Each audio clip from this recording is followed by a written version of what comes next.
All right, let's get right into it. Today, we are diving deep into the Yogacara Bhumi Sastra to explore the profound, ancient logic behind how our lives, our suffering, and ultimately our freedom actually work. We're going to decode the exact mechanics of cause and effect. We'll be translating this ancient wisdom into everyday terms so we can finally understand how we get trapped in these endless cycles, and more importantly, how we can actually break free.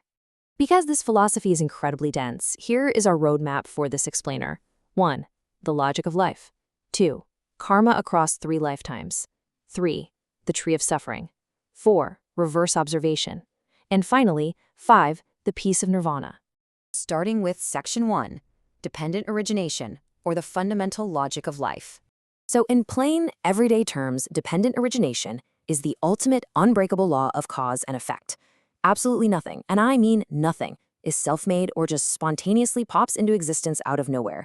Everything in your life right now, your current thoughts, your physical situations, it's all a direct result of specific conditions lining up perfectly. It's pure, inescapable logic, really. If cause A and condition B are present, outcome C happens. Take away A, and C completely vanishes. The scripture actually uses this brilliant, super simple metaphor for this: bundled reeds.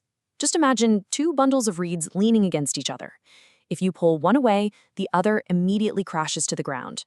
Our consciousness and our physical body, our mind and matter, operate in the exact same way. They literally cannot exist independently. They lean on each other, driven entirely by causes and conditions. Moving on to Section 2, Karma across 3 lifetimes. Now, what happens if we take that basic rule of cause and effect and stretch it across, well, eternity? We start to see how continuous existence actually works. The text breaks this down into 3 distinct phases.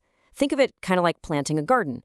Our past ignorance created the causes, the seeds, that grew into our current reality.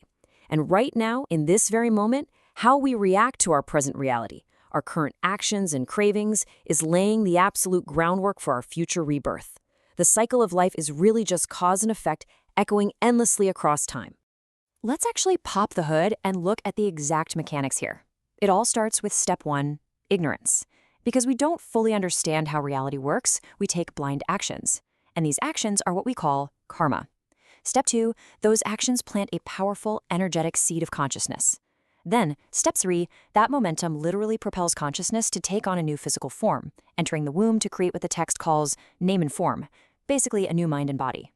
It is a precise, highly mechanical process of rebirth driven entirely by a lack of understanding.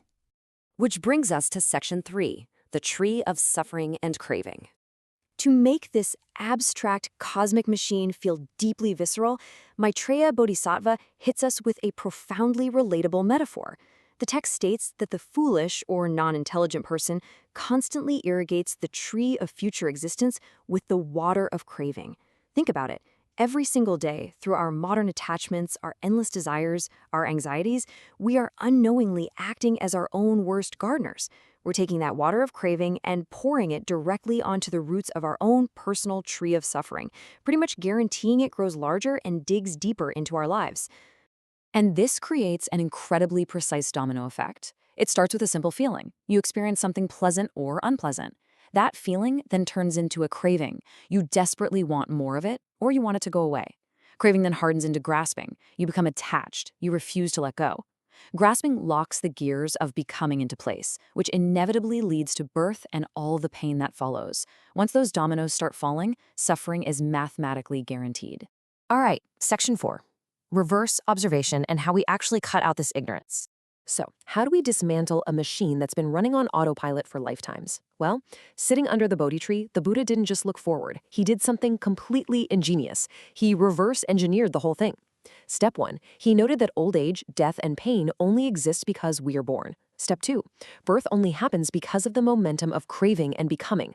Step 3, he traced this entire list of symptoms all the way back to discover the original bug in the code, ignorance. To fix a complex system, you really have to find the source. This leaves us with a choice we have to make every single day. On the one hand, the foolish person blindly follows the chain reaction, constantly watering the roots of suffering. But on the other hand, the wise person actively observes the impermanence of things. They realize that everything fades, so grasping is utterly pointless. By seeing reality clearly, they literally cut off the water supply. They stop feeding the cravings, and the tree naturally just begins to wither and die. The absolutely crucial takeaway here is that shattering ignorance isn't just about reading more books or getting intellectually smarter. When you truly see through the illusion, it physically unplugs the machine. Like the text says, when ignorance is extinguished, the karmic formations are extinguished. The entire chain reaction of suffering collapses instantly because you just remove the very first domino. No cause, absolutely no effect. And finally, Section 5, the ultimate piece of nirvana. A lot of people totally misunderstand nirvana as some sort of physical heaven or magical destination in the clouds. But based on the strict logic of dependent origination, nirvana is simply what happens when the fire runs out of fuel. When you stop adding the kindling of ignorance and craving, the burning, painful cycle of rebirth just stops turning. What's left behind is a profound silence, an ultimate, constant, and absolutely marvelous peace.